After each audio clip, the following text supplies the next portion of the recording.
প্রথমবার যখন আমি এই জায়গাটাতে আসি, এই জায়গাটা ছিল একদম ফাঁকা, আর আজকে লোকারণ্য, মানে প্রচুর লোকজন এই জায়গায়, লোকে হয়ে গেছে। আমাদের টিকিট কাটা শেষ হয়ে গেছে স্যার, আমরা মেলায় প্রবেশ করলাম। অনেক সাউন্ড, আমাদের সাউন্ড রেকর্ড হবে না মনে হয়। প্রথম দিন এই জায়গাটাতে কাপড় দিয়ে পেঁচানো ছিল, হ্যাঁ, মানে এমন মনে হয়েছিল যে একটা গেট বানাইছে, আর আজকে এটা উঠাই ফেলছে, সৌন্দর্যটা নষ্ট হয়ে গেছে।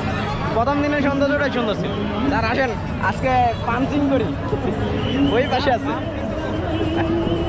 মেলার এই জায়গাটাতে মনে হয় 7D বা কিছু একটা আছে, হ্যাঁ, ভার্চুয়াল রিয়েলিটি শো, ওপেন প্লেসে ভার্চুয়াল রিয়েলিটি শো, মানে ওই যে 7D ভিডিওর মাধ্যমে দেখা যায় যে একটা রিয়েল জায়গা চলে গেছে, ডাইনোসর, হ্যাঁ হ্যাঁ, এগুলো ওই যে এখানে আবার গলি করার ব্যবস্থা আছে, কি সুন্দর।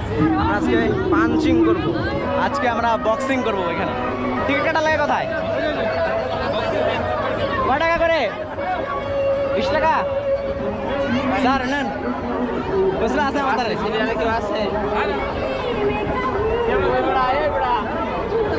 একজন যাচ্ছে পাঞ্চ করতে। রেডি?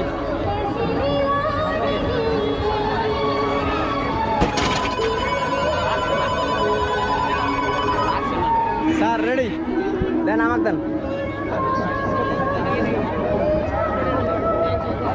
রেডি?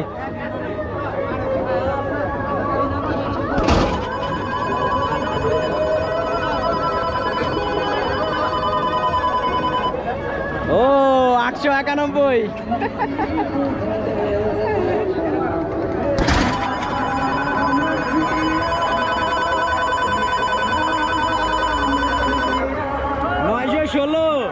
ও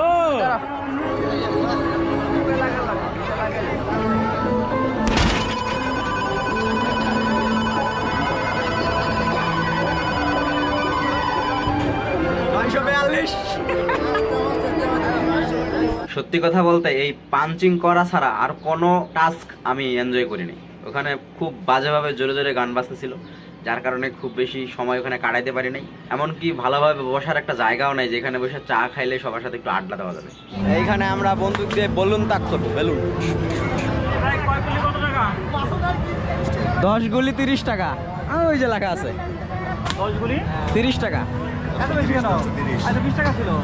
এই ভাইয়া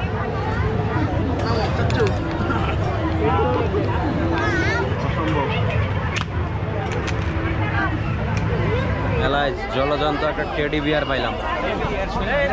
ছবি তুলবেন নাকি টেডির সাথে? স্যার খারাপ হয়ে গেছে টেডি বিয়ারের সাথে। মেলায় আরো অনেক কিছু ছিল, বাচ্চাদের সময় কাটানোর জন্য ভালো ভালো খেলার ব্যবস্থা ছিল।